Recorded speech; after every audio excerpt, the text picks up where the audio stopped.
Tunaamini kwamba watu wenye mahitaji maalum, wenye ulemavu hawawezi kusoma mafunzo ya ufundi stadi hapa nchini, au hawawezi kuwa na ujuzi fulani wa kuwawezesha kutekeleza shughuli kadhaa. Kama VETA tumekuwa tukitekeleza, lakini sasa hivi tumepanua wigo zaidi na kuhakikisha wale wote wenye mahitaji maalum wanaohitaji kupata mafunzo ya ufundi stadi basi wanaweza kupatiwa mafunzo na ujuzi, ili na wenyewe waweze kwenda kushiriki kwenye shughuli mbalimbali za kiuchumi na za kijamii. Na katika kupitia hilo, kwa sasa hivi tulikuwa na maombi takribani ya watu wenye mahitaji maalum 195, na maombi hayo wale wote waliokuwa wameomba wameweza kupatiwa fursa hiyo ya kuweza kujiunga na vyuo vyetu. Lakini serikali kupitia VETA ikaona pia, ili kuweza kuhakikisha fursa hii wanaweza kupatiwa na wenyewe waweze kupata mafunzo, wanafunzi hawa wote waliochaguliwa, serikali imeenda kuwaondolea ada, kwamba watasoma bila kulipia ada.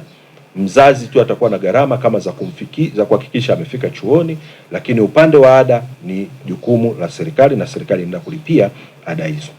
Kwa hiyo nipende tu kutoa rai kwenye hili eneo kwa wazazi, walezi na wananchi wale wote ambao wana watu wenye mahitaji maalum na wanaona kwamba inawezekana watu hawa wakapata mafunzo ya ufundi stadi, basi waje kwenye vyuo vyetu vya VETA tuweze kujadili, tuweze kushauriana na wenyewe waweze kutumia fursa hii, wapate ujuzi na mwisho wa siku waweze na wenyewe kujiajiri au kuajiriwa au kujiingizia kipato.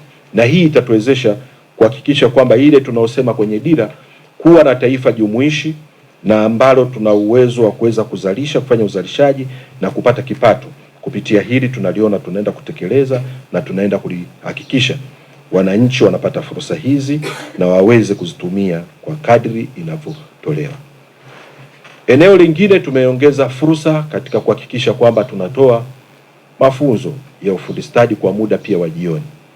Wapo wananchi ambao muda wao wa mchana wanahitaji kwa kufanya shughuli nyingine. Sasa unaweza kukuta walikuwa wanapata changamoto za kuja kushiriki mafunzo ya muda mrefu kwetu sisi na kuwapelekea kukosa hizi fursa za mafunzo ya ufundi. Sisi kama VETA tumekwenda sasa hivi kuanzisha masomo ya jioni kwa wale wanaosoma muda mrefu, na fursa hii ni kuhakikisha kwamba muda wa mchana waweze kufanya shughuli mbalimbali na jioni waweze kushiriki kupata mafunzo na kupata ujuzi na kujiendeleza zaidi, ili waweze kutekeleza shughuli zao mbalimbali katika ubora ule unaohitajika. Na katika ile eneo tulitoa fursa kwa vijana 1741 na hadi sasa hivi vijana 1050 wamesharipoti na kuanza. Kwa tunatoa tu rai kwa wale ambao walikuwa na wenyewe wamepata fursa hii kuweza kuitumia fursa hii vizuri na kuweza kuhakikisha kwamba wanapata ujuzi ule unaohitajika kwa muda ambao wao pia wanauhitaji.